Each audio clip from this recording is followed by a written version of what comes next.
ரசூலுல்லாஹி ஸல்லல்லாஹு அலைஹி வஸல்லம் அவர்கள் பணக்காரர்கள், குறைஷி தலைவர்கள், பெரும் பெரும் தலைவர்களை தலையில் வைத்து கொண்டாடியவர்கள் அல்ல.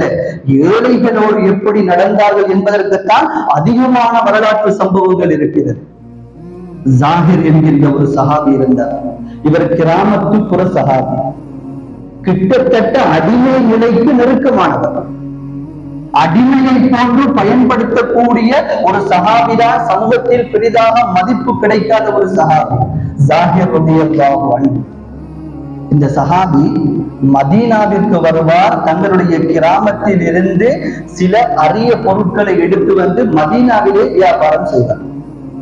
மதீனாவிலே இருக்கக்கூடிய பொருட்களை வாங்கி சென்று தன்னுடைய ஊரிலே வியாபாரம் செய்யக்கூடிய ஒரு ஏழை சஹாபி.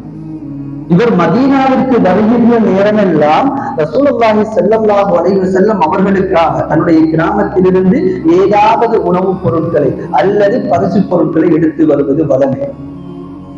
ஒருமுறை இந்த சஹாபி மதீனாவிற்கு வியாபாரத்திற்காக வருகிறார்.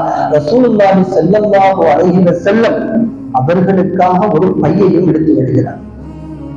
ரசூலுல்லாஹி ஸல்லல்லாஹு அலைஹி வஸல்லம் அவருடைய வீட்டை தேடி சென்று அந்த பொருளை கொடுக்கலாம் என கதவை தட்டுகிறார்.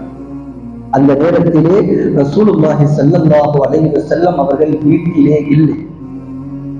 இதனை அறிந்த அந்த சஹாபி வியாபாரத்திற்கு போக வேண்டும் என்பதற்காக ரசூலுல்லாஹி ஸல்லல்லாஹு அலைஹி வஸல்லம் அவர்களுக்காக கொண்டு வந்த அந்த பையை வீட்டிலே கொடுத்துவிட்டு இவர் சென்று விடுகிறார்.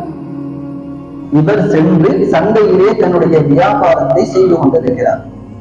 இப்பொழுது ரசூலுல்லாஹி ஸல்லல்லாஹு அலைஹி வஸல்லம் அவர்கள் வீட்டிற்கு வருகிறார்கள்.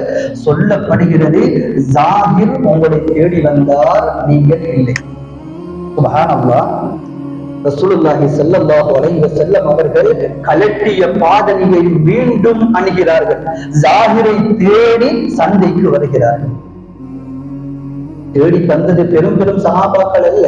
ரசூலுல்லாஹி ஸல்லல்லாஹு அலைஹி வஸல்லம் அவருடைய நெருங்கிய தோழர்கள் அபூபக்கர், உமர், உஸ்மான், அலியோ ரலியல்லாஹு அன்ஹும் யாருமே இல்லை.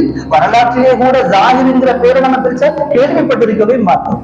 இப்படியான ஒரு சஹாபி தேடி வந்துட்டு போறார் என்ற செய்தியை கேட்ட உடனே வீட்டுக்கு வந்த ரசூலுல்லாஹ் சந்தைக்கு வருகிறார்கள். அந்த சஹாபி சந்தையிலே முன்னால் திரும்பி நின்று கொண்டு அவருடைய பொருட்களை விற்று கொண்டிருக்கிறார்.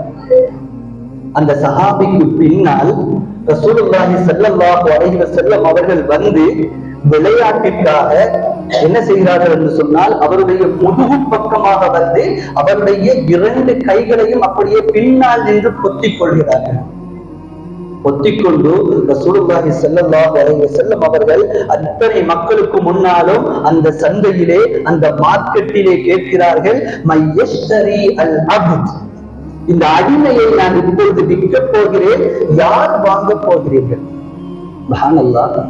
அந்த சஹாபிக்கு விளங்கிவிட்டது, பின்னால் தன்னை அணைத்துக் கொண்டிருப்பது எங்களுடைய கண்மணி நாயகம் ஸல்லல்லாஹு அலைஹி வஸல்லம் அவர்கள் தான்.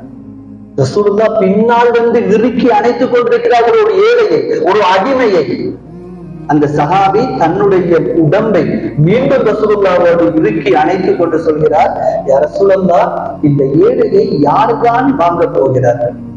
ஒரு திர்ஹத்திற்கு கூட பெருமதி இல்லாத என்னை நீங்கள் விற்பனை செய்கிறீர்களே, இங்கு இருக்கக்கூடிய யாருமே என்னை வாங்க மாட்டார்களே யா ரசூலல்லாஹ். சுப்ஹானல்லாஹ். ரசூலுல்லாஹி ஸல்லல்லாஹு அலைஹி வஸல்லம் அவருடைய பதில் என்ன தெரியுமா? இந்த மக்களுக்கு முன்னால் நீ பெருமதியற்றவனாக இருக்கலாம், ஆனால் அந்த அல்லாஹ்வுக்கு முன்னால் ஜாகிரே உன்னுடைய பெருமதி இவர்களை விட மிகவும் உயர்ந்தது.